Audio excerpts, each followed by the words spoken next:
কোরআনকে দ্রুত মুখস্থ করার জন্য ঠোঁট নাড়াচাড়া করে মুখস্থ করার কোনো প্রয়োজন নেই। ইন্না আলাইনা জামাহু ওয়া কুরআনা, গোটা কোরআনকে নূর বানিয়ে আপনার সিনায় জমা করে দেওয়ার দায়িত্ব আল্লাহ দিয়ে করুন। সুবহানাল্লাহ। কষ্ট করে পড়া লাগবে না, কি মায়া খেয়াল করেছে। আরো শুনবেন, আল্লাহর নবীকে কেউ বলেছে আপনার নির্বংশ। আল্লাহ বলেছেন ইন্না শানিয়াকা হুয়াল আবতার, আপনি নির্বংশ নন, আপনাকে যারা নির্বংশ করেছে ওরা নির্বংশ। ওরা বলল নবীর পুত্র সন্তান মারা গেছে, কেউ নেই, নাম নেওয়ার কেউ থাকবে না। আল্লাহ বলছেন ওরা ফায়না লাকা যিকরাক, আপনার আলোচনা আমি সর্বোচ্চ মাত্রায় দান করেছি, ওদের নাম নেওয়ার কেউ থাকবে না, কিয়ামত পর্যন্ত আপনার নাম নেওয়ার লোক থাকবে। আযাব দেখেন না, দুরুশরীফ দেখেন, আল্লাহ উত্তর দিচ্ছেন প্রত্যেকটা জায়গায় জায়গায়। আমি বলতে গেলে একের পর এক আয়াত আসবে, আমি লাস্ট একটা আয়াত বলি। আল্লাহ নবী মদিনায় গেছেন, মক্কায় মদিনায় যাওয়ার পরে কিবলা হচ্ছে বাইতুল মুকাদ্দাসের দিকে ফিরে নামাজ পড়তে হবে। মক্কাটা পিছনে পড়ে গেছে। ইব্রাহিম তো দোয়া করেছিলেন মক্কার জন্য। আল্লাহ নবী বারবার আসমান থেকে আকাশের দিকে মাথা তুলে তাকাচ্ছেন, ওহী নাযিল হয়ে যায় কিনা কিবলা পরিবর্তনের জন্য মন চাচ্ছে মক্কার দিকে ফিরতে। আল্লাহ তাআলা কি সুন্দর করে একটা সূরা বয়ান করেছেন। কোরআন বলছে পাদনা রাতা কাল্লুবা ওয়াজহিকা ফিস সামা ফালানুওয়াল্লিয়ান্নাকা কিবলাতান তারদাহা, হে নবী আপনার চেহারা বারবার আকাশের দিকে উলট-পালট খাচ্ছে, বারবার আসমানের দিকে তাকাচ্ছে।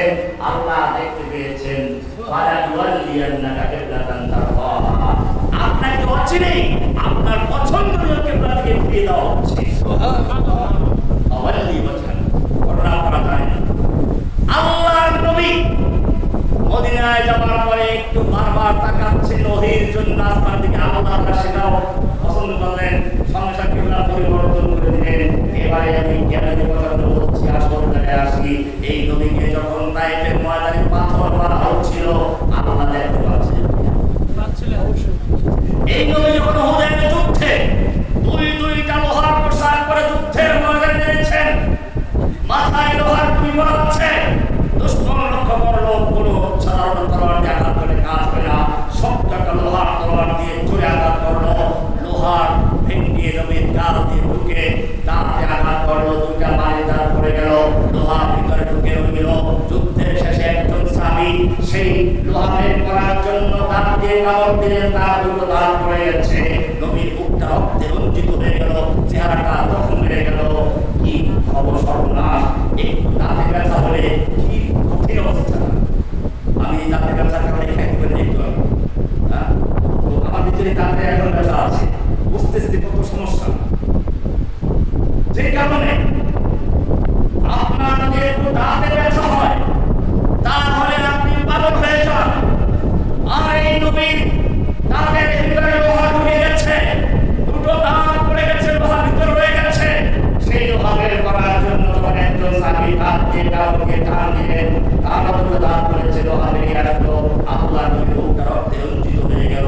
আমি জিজ্ঞেস করতে চাই, এই কামের যখন আল্লাহর নবীর দিকে তলোয়ার দিয়ে আঘাত করছিল তখন আল্লাহ দেখতে পাচ্ছেন যে আল্লাহ একটু আগে ওহী নাযিল করলেন, জোরে ওহী কথা বললে ওহী নাযিল হয়ে যায়, কোরআন মুখস্থ করতে গিয়ে ঠোঁট নাড়াচাড়া করলে ওহী নাযিল হয়ে যায়, কিবলা পরিবর্তনের আকাশে তাকালে ওহী নাযিল হয়ে যায়।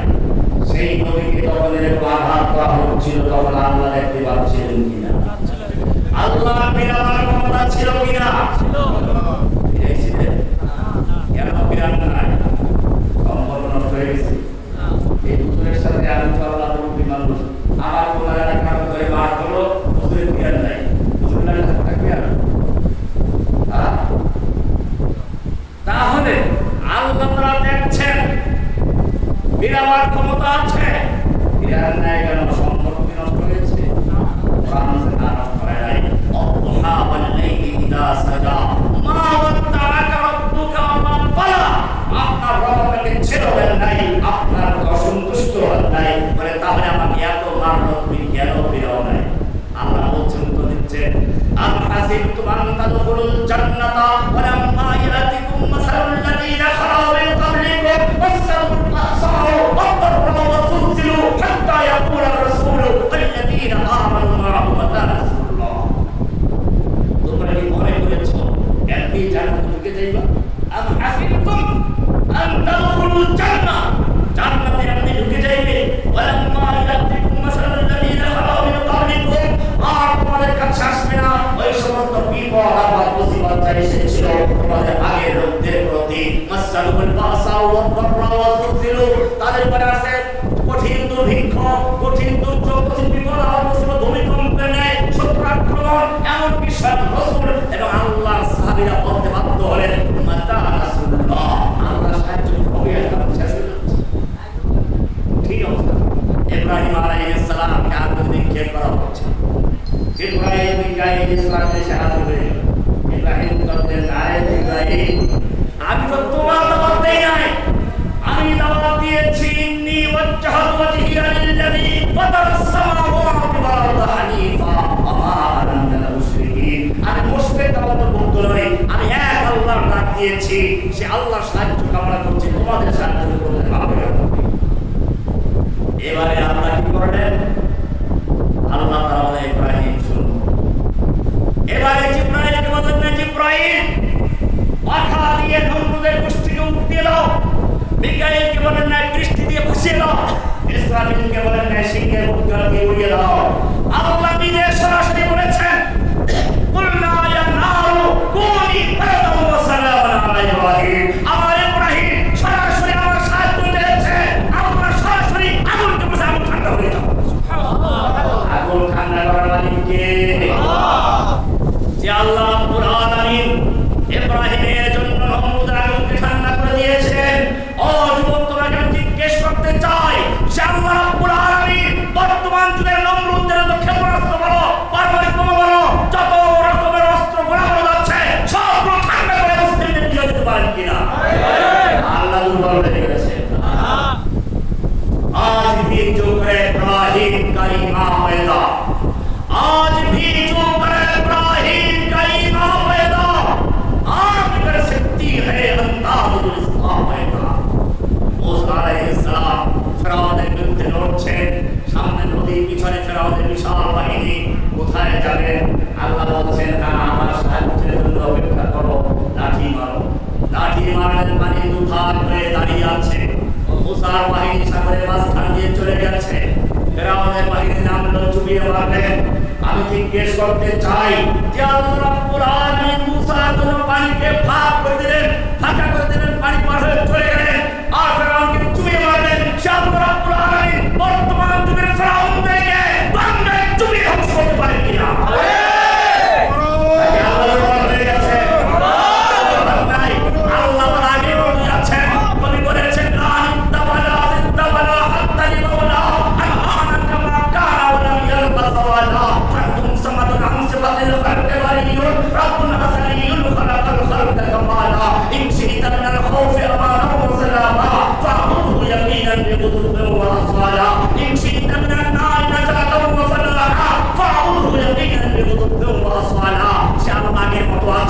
আল্লাহ শাহের মতো শক্তি আছে আমি সব একটাই সেই মুসার মতো লাঠি ইমান নাও মুসার মতো ইমান রাখো তাওহীদের সবক রাখো মিসলে কলিম हो अगर मालिक का आसमा कोई आज भी आती है कोई दूर से तमके ना সেই মুসার মতো ইমান নাও ফেরা সেই ইব্রাহিমের মতো তাওহীদ বুঝো যে আল্লাহ তাআলা ইব্রাহিমকে সাহায্য করেছেন সে আল্লাহ তাআলা মুসাকে সাহায্য করেছেন সে আল্লাহ রাব্বুল আলামিন তোমাদেরকে সাহায্য করার জন্য প্রস্তুত আছে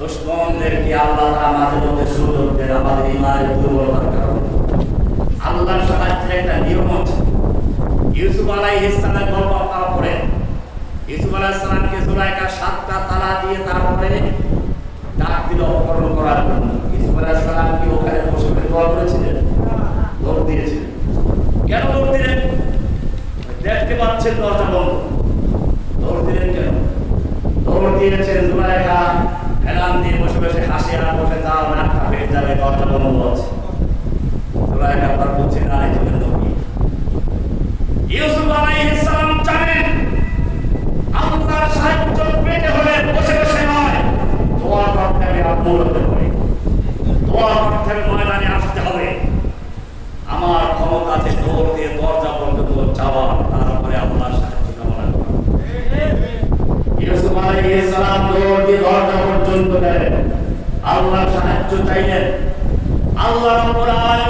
এটাই হচ্ছে আমার নিয়ম। তোমার ক্ষমতা ছিল দরজা পর্যন্ত আসার তা করেছ, এখন তোমার ক্ষমতা শেষ, আমার সাহায্য শুরু। এটাই হচ্ছে আল্লাহ পরীক্ষা। যুগে যুগে আল্লাহ পরীক্ষা করেছেন। এখন হচ্ছে যে সত্যিকার অর্থে সেই তাওহীদ নিয়ে ঈমান নিয়ে ইব্রাহিমের মতো নমরুদের বিরুদ্ধে দাঁড়ানো চায়, মুসার মতো দাঁড়ানো চায়, যে আল্লাহ রাব্বুল আলামিন ওই সময় সাহায্য করেছেন। বর্তমান যুগের নমরুদ, বর্তমান যুগের ফিরআউনের বিরুদ্ধে আল্লাহ সাহায্য করার মতো আছেন। তাওহীদ কি আমার জিনো মে আমারে আসানি মেটানা নাম শাহাদা। এজন্য আসল দুইটা কাজ করি। এক নাম্বার কাজ হচ্ছে প্রত্যেকটা মানুষের ভিতরে তাওহীদের বীজ রোপণ করি।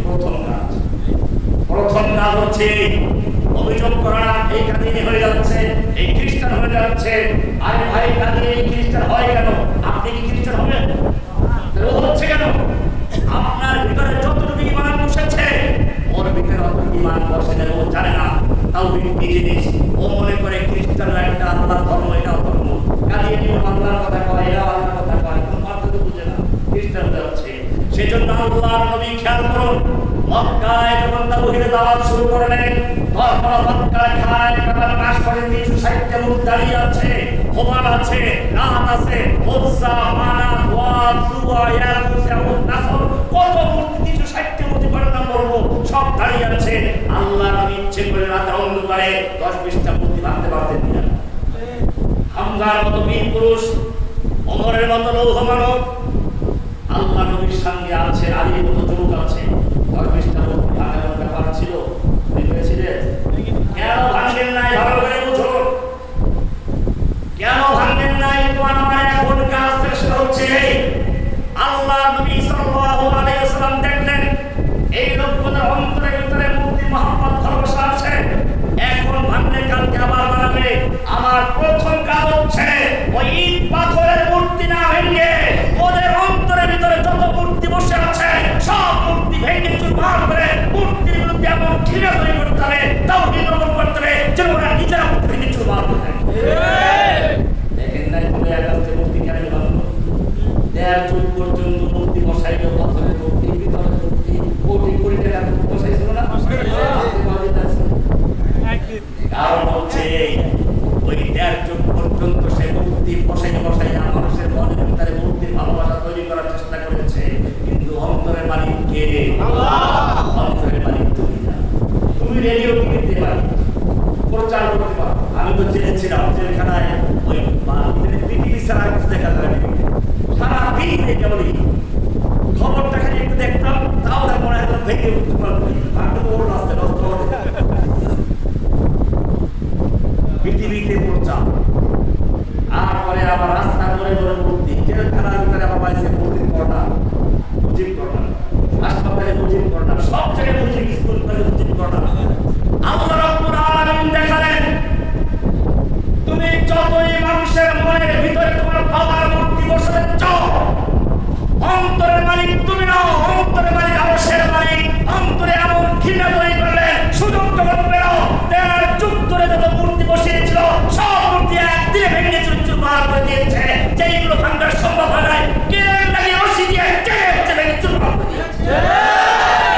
আল্লাহ নবী এই শিক্ষা দিয়েছেন, মক্কা জীবনে মূর্তি ভাঙেন নাই, কারণ ওই ভারতের আপনার কিছু ওদের অন্তরের ভিতরে মূর্তি বসে আছে, মূর্তির প্রেম ভালোবাসা আছে, ওইখানে তাওহীদের বীজ রোপণ করে উলাইকা কাফারা ফি কুলুবিহিমুল ঈমান, ওদের অন্তরে ঈমানের বীজ রোপণ করো, তাওহীদ রোপণ করো, অন্তর থেকে মূর্তি উৎখাত করে দাও এবং সেই লোকের একটা মূর্তি ভেঙে চুরমার করে দিও। এটা প্রথম কাজ। কেবল সমালোচনা করলেই চলবে না, ওরা এটা করছে, ওরা এটা করছে, ওরা তো করবেই, ওদের কাজ এটা, ওদেরটা ওরা করে, তুমি তোমারটা করছো না কেন?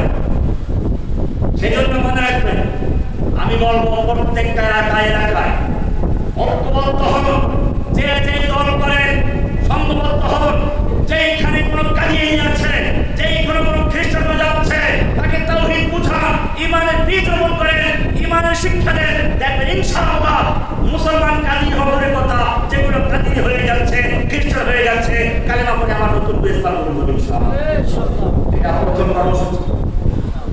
এরপরে কৃষক যদি বড় প্রথম ফলন দেয়, ভিটামিন দেয়, গাছ হয় তাহলে কি হবে? অপারেশন করে আজকে একটা ঔষধ দেওয়া হলো। আল্লাহ সুবহানাহু ওয়া তাআলা আমাদের সকলকে বিষয়গুলো বুঝায় বানানোর দান করুন। যে কথাগুলো বললাম, প্রথম হচ্ছে সমস্যাগুলো চিহ্নিত করা হয়েছিল, সমাধান এই জাতির কোথায়। এক নম্বর তাওহীদ, এক নম্বর কি? দুই নম্বর ইত্তিবা, ইত্তিফাক। मनफात एक है इस कौम की नुकसान भी है। हमारे मदद किया। मनफात एक है इस कौम की नुकसान भी है। एक ही सबका कभी दीन भी ईमान भी है। हमें पाक भी अल्लाह भी काला भी है। क्या वही बात थी होते जो मुसलमान भी है? अल्लाह एक नबी एक रसूल एक काला एक सब किसी एक कुरान एक। এই মুসলমান ঐক্যবদ্ধ সমস্যা কোথায়?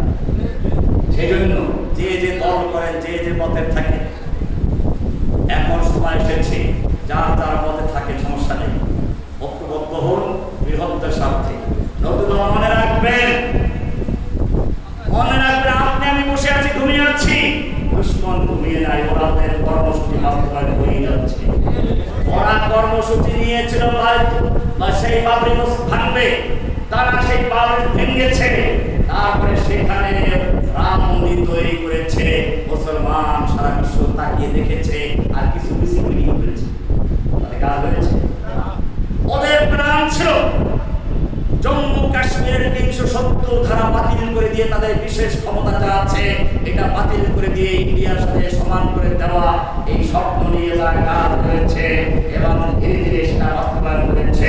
যখন বাস্তবায়ন করেছে তখন মুসলমানের করার কিছুই ছিল না, শুধু তাকিয়ে তাকিয়ে দেখেছে আর কিছু মিছিল করেছে, নাচানাচি করেছে, এবারে শুনুন, ওদের নতুন সংসদে নতুন মানচিত্র বসিয়েছে, সেখানে অখণ্ড ভারত, বাংলাদেশ নাই, বাংলাদেশ ওদের ভারতের ভিতরে, পাকিস্তান নাই।